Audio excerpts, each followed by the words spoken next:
nimaga odamlar arzon, fake narsalarni boshqa joydan olib, keyin bizga mana shu narsalar yomon ekan deb yozishadi. Qaranglar, arzon, fake mahsulotlar sizga hech qachon mustahkam, ko'p ishlab bera olmaydi. O'ylab ko'ring, siz ko'chadan 100 ming so'mga yoki undan arzonroq Superbird oldingiz. Keyin siz uni zo'r narsa ekan deb, arzon ekan deb ishlatasiz.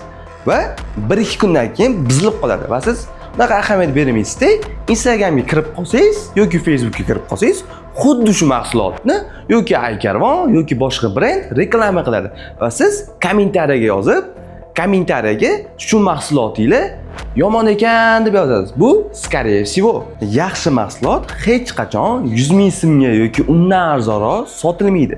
Yaxshi mahsulot har safar garantiyali, ozgina qimmat bo'lsa ham yaxshi sifatli ishlab beradi. Aykarvonning mahsulotinglar qanaqa deyishingiz mumkin. Bizning mahsulotlarimiz hammasi garantiyali и original bo'ladi. Xohlasanglar, tekshirib ko'ringlar. Endi sizlar bilib oldinglar, Aykarvonda qanaqa mahsulotlar bor.